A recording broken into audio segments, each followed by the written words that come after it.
Hi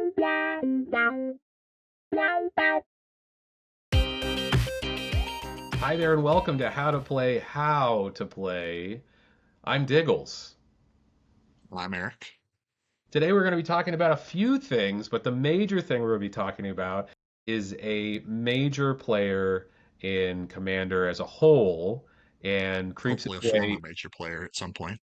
yeah, it creeps its way into a lot of different casual decks, and we're going to talk about the impacts of this specific card, Rhystic Study.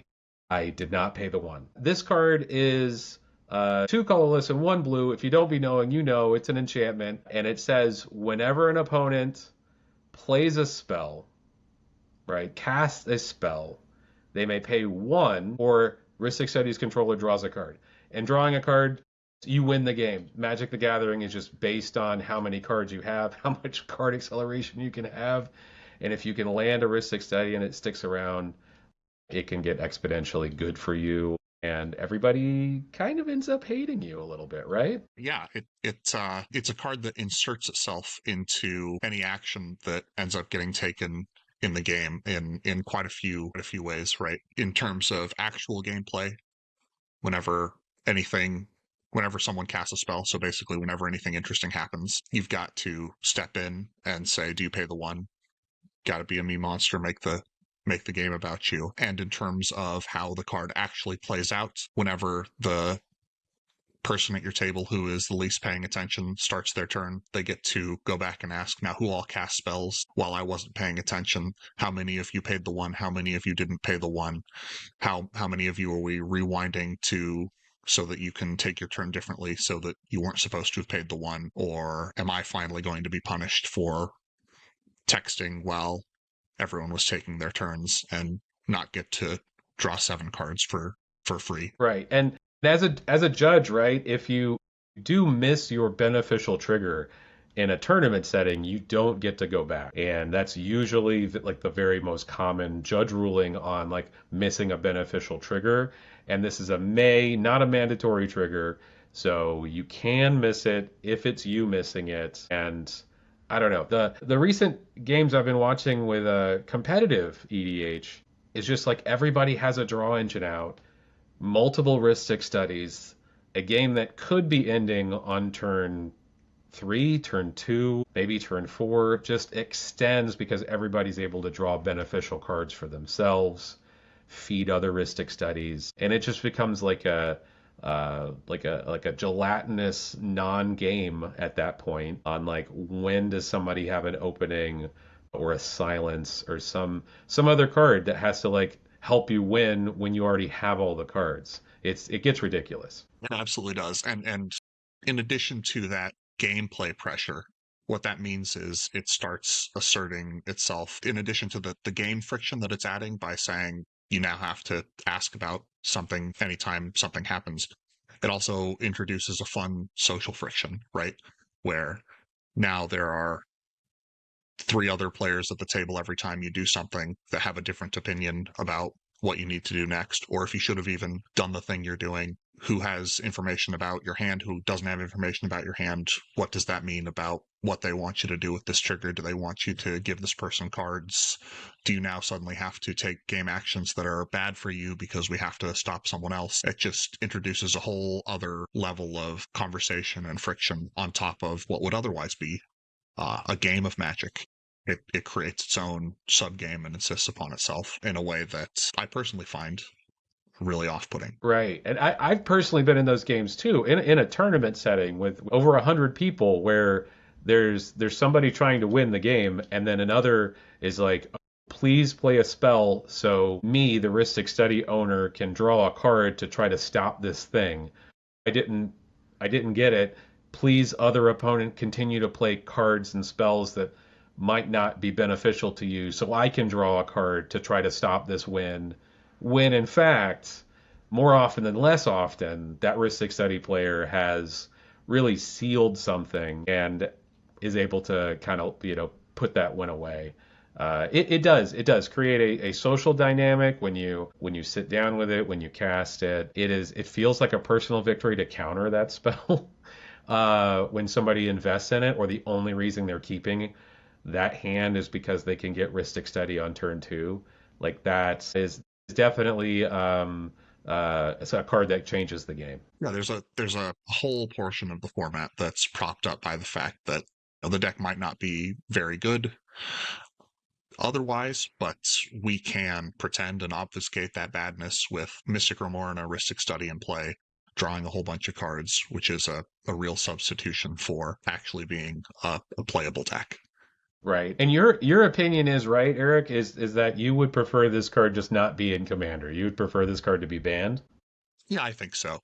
Right now it's on the game changer list, which Hmm. hopefully it means that it's not showing up in that many casual games. We don't have as much of the I wasn't paying attention. Let's go recount 4 turns of action. What cards am I drawing? What did we forget about?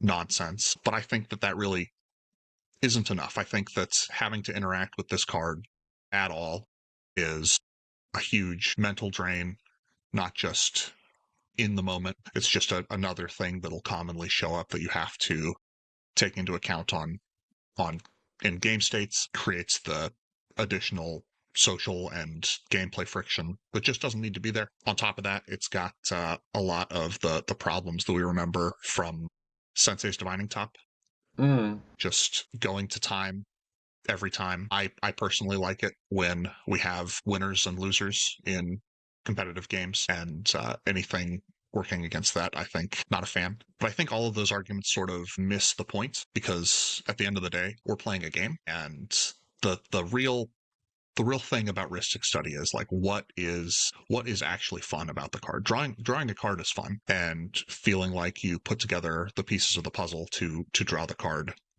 um, is fun. Rhystic Study isn't really about that though. It's sort of what's fun about paying your taxes. No, I get that, and I would say in a similar way in my I have a new commander deck I've been playing that's white and blue.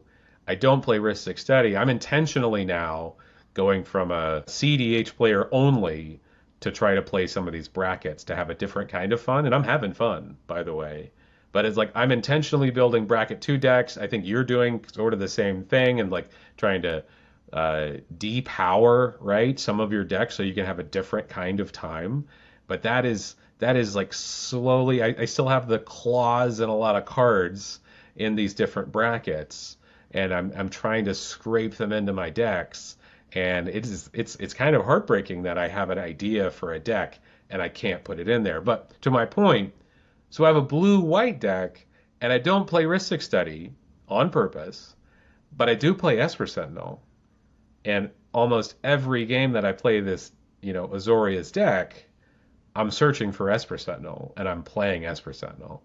And I'm not saying I win those games or those are always games that I do like, really supremely at, but it really smoothed out my deck and my game by getting Esper Sentinel early.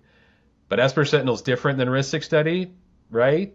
It's once So I per so I player. don't know. So from my perspective, sitting across the table from it, what it really does is it makes every game feel like the same game. Mm, Instead of watching you play this interesting life gain combo deck that you've sort of got going on, what I'm doing is paying an extra mana for my spells, just like every game with Rhystic Study, just like every game with Esper Sentinel. It reduces that space down to just the same thing that's happening.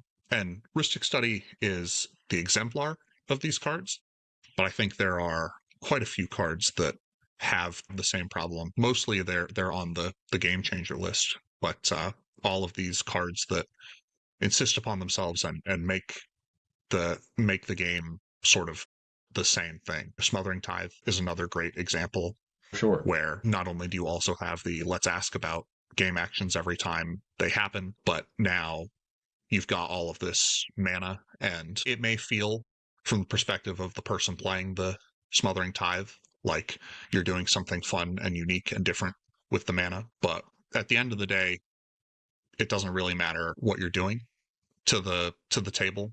It feels the same. Gaia's Cradle has the same problem. You can cast the most fun spell you can think of. If you have a land that taps for 9, what it feels like to your opponent is that they're at a huge mana disadvantage and you're killing them with a different flavor of 9-drop than the person who had the last Guy's Cradle deck did, but it's the same experience. And I think that's what really bothers me so much about uh, Rhystic Study is it has that centralizing effect, making not just every game feel the same, but every turn and every action feel the same, and sort of lose the uniqueness of a Commander game, right? Rather than the singleton, it's the same action over and over again. I think too that it's an enchantment, so it's much harder to get rid of. An Esper Sentinel is a creature and an artifact, and it's non-creature spells. It's not all spells. It's just like their attempt to try to curb this, but still give you advantage. They did it with once per turn, but they said once per turn, once per opponent. So I think if it was like once per turn, Esper Sentinel would be like these other cards that are just not as good in white, especially in white. And they've done that with a couple of things. They've done that with newer sets that are coming out. But just blanket, whenever something happens like Smothering Tithe. But I wanted to mention, I wasn't able to play. This was right around the time I got on the scene of CDH, I think. But I wasn't even affected by Hull Breacher. And Hull Breacher was this card that just broke the game because people broke the card. And I think it was banned like the season it came out in Commander, that it was obviously one of these cards. And Hull Breacher was a same cost as Rhystic Study, a flash pirate. I think it was a pirate merfolk. And it said whenever your opponent draws a card that isn't their first card on their turn, right? Instead make a treasure. And that is one of the, I don't know, that is appropriate ban. And I think if you line those things up together, the argument's going to be, well, you can pay the one, but like in whose world can you pay the one? I think that if it were actually just Sphere of Resistance, but only for all of your opponents, I think that maybe I would find that card to be more acceptable. Now, there are other considerations, there are other concerns with all of these stacks pieces. I think the additional thing that you have to remember every time you do something, that mental tax is not something I'm a huge fan of with any game piece, but adding it on as a static thing rather than a decision that has to be made and a discussion that has to be had between all of the players, removing at least that social friction, if not that gameplay friction, I think that's a more acceptable game piece to me. And for that reason, I think that I would rather Hullbreacher be legal than Rhystic Study be legal. That's not even a decision. That's just a thing that always happens. Hmm. Right. And then you just watch out for those other things. The exponential quality and the staying power that Rhystic Study draws a card to let you protect your Rhystic Study, right? That's so impressive. And I was gonna say something that made me think of it. Do you think it would be better for I guess the tribe of people that want to ban Rhystic Study is to really call it appropriately, like you just said, to call it a stacks piece? Is to say like this is not a draw engine, that's a stacks piece, and I don't play stacks because there's already a stank about people that play stacks. I don't think so, because what turns out to be the case, and this is a discussion that can go in circles forever. What turns out to be the case frequently is that once you are ready to start casting spells, it's just never appropriate to pay for Rhystic Study. Hmm.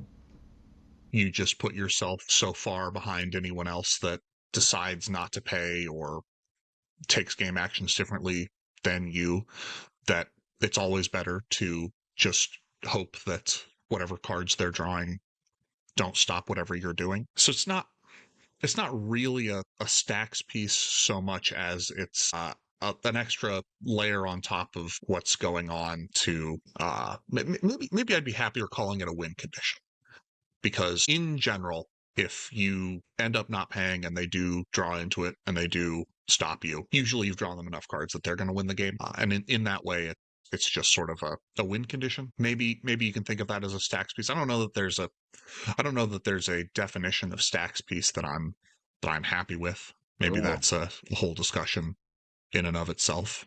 Challenge accepted. No, but also if it costs if Rhystic Study costs blue, would you say it's okay? I think just purely for what it does once it's in play, I don't want it in my games at all.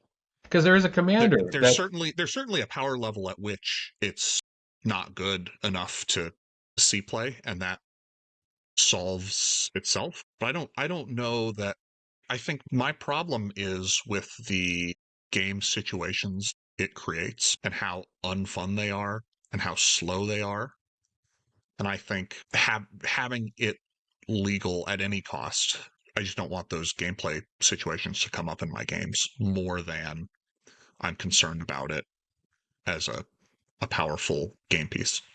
because Nezahal, because Niv Mizzet the Perun, there's a list, whenever an opponent does that, and these are when players do things, right? So those are a little different though. Those are I don't have to ask you if you pay the one. That's just a trigger. I just get to draw my card.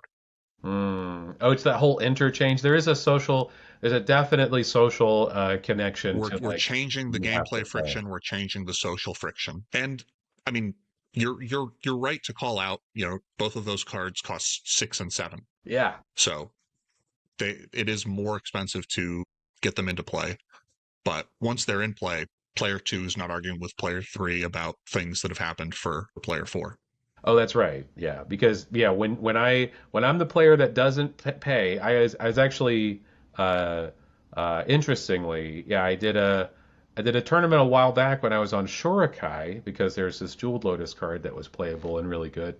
Anyway, I was playing Shorakai in a tournament and uh, I was losing along with my compatriots to an opponent that was definitely going to lock in that game, and I remember that there was something like a Rhystic Study. It may have well been actual Rhystic Study where this other opponent of mine just like continued to go through what's the name of that commander that when you it's the Madness Commander when you discard a card with Madness she's untapping and then she taps again. But this commander pilot just continued to go off and just continue to cast spell after spell after spell to get to the World Gorger Dragon combo. But after drawing the Rhystic Study player, I don't know. What do I want to say? 10 cards? Does that sound like too many? Probably not. But it's just like his way of, quote, I got this, teammate, was trying to win through a Rhystic Study, which was obviously not going to work. And it's just like it creates a social dynamic in almost all games that is contrary to like having fun as a group, right? Competing for like a top spot or for something else. You could have a group hug deck. But anyway, but it creates that social dynamic that I have to agree brings nothing good to the table. So I'd have to say I'm convinced.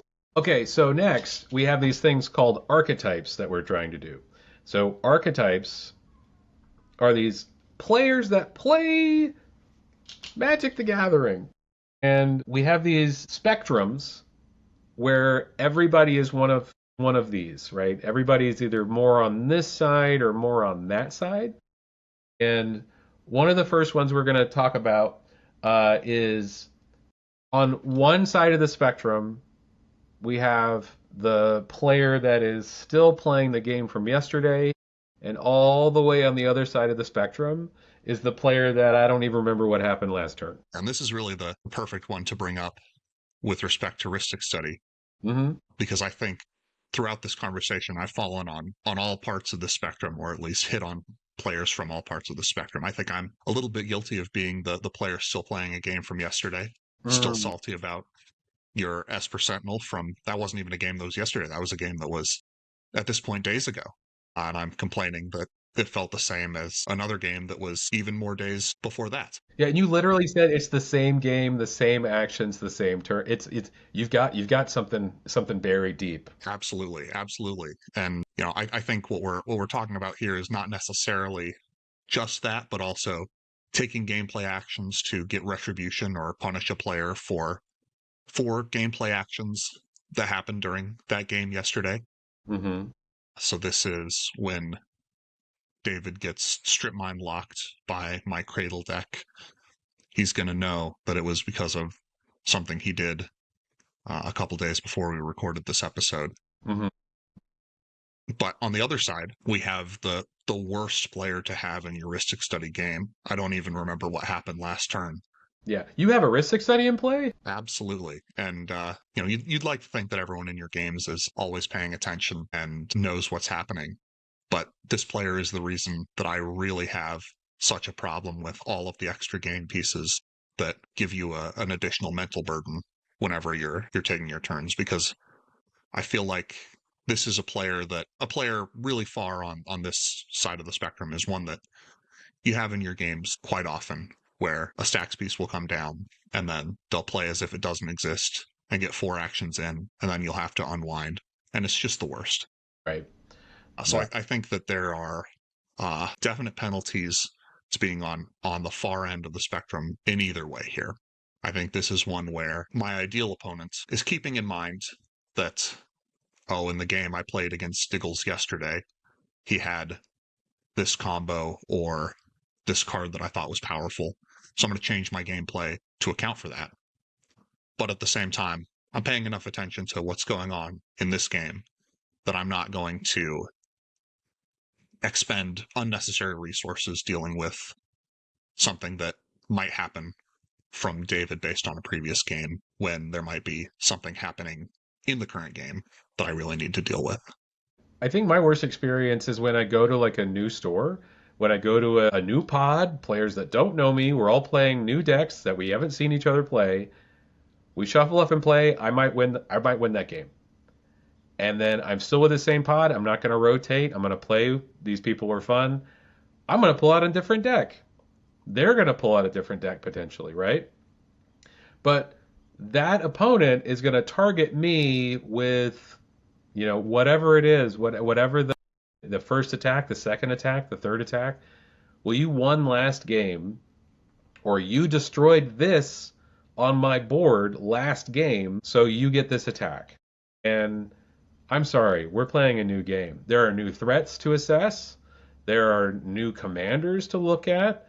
Unless you're writing down all the cards that are in my graveyards and, things you're doing during tournament play, like what stakes are you playing for that you need to play yesterday's game or the game that would just end it? This harboring of those kinds of feelings is not good for your table, you know. And I've been that person. I've been playing with friends or with a pod over and over again. I've tried to build decks against other people's decks, of course. And it's just like that also kind of breeds another kind of like antisocial quality that like I probably don't need to have fun. And then on the other side, we have the player that's not even playing this game. I don't like it when my opponents are constantly in their phones. I don't like it when we have to take regular breaks, when we have to review what's happened the previous turns. I don't like it when somebody, and I've been on this side of the spectrum, right? I don't like when somebody like, oh, I didn't know that was in your graveyard. I want to do something about that before you get a chance to. It would really be terrible to cast a living end when an opponent has a win condition in their graveyard and then have to say, oh, I didn't know. No, and I don't care. I'm here to play the game. The game's over. I get to play another game. I'm happy for that. But the thing that I find important is like with that end of the spectrum, the player that's not paying attention. I would say that there's kind of a split, right, on a player that might not know all the interactions and a player that's not paying attention to all the interactions, oblivious, right? I really want to help newer players that are playing a game that they're brand new to understand what's going on, but I'm sorry, there is like a limit. There's a cognitive threshold to like understanding all of the different cards. Playing Commander is the most veteran status that you can have in Magic the Gathering because you have to have so much card knowledge. You have to have so much interaction knowledge, but it's just like that knowledge is so high that so I would say if you don't know cards, you're not on that spectrum. But ask questions, right? Participate with the game. What did you do there? What does that card do? I have been playing since the Ice Age. I am a dinosaur. If I don't know what a card does, if I ask a player if I can read it, I ask what that card does. And in a friendly game, what is that card going to do? What is that card going to do is a real key piece of tech, because often in friendly game, you're playing with someone who put that deck together. They're excited about all the cards. They're excited to tell you. And then even though it's bad and it's my pet card, I will cut it. And then if the deck, honestly, this is where I'm at now with my gameplay. If the deck is doing too well, I'm going to take some stuff out of it and put in some more pet cards. And that's a great time. Anything else today, Erik? No, I think that covers everything I wanted to. As long as Rhystic Study is banned within a month of this episode going up, I feel like I'll have accomplished everything I set out to. All right. Well, thank you, Erik. I'm Diggles. This has been How to Play. You can find us where podcasts are sold or where other popular lunchboxes are available. Have a good night, everybody.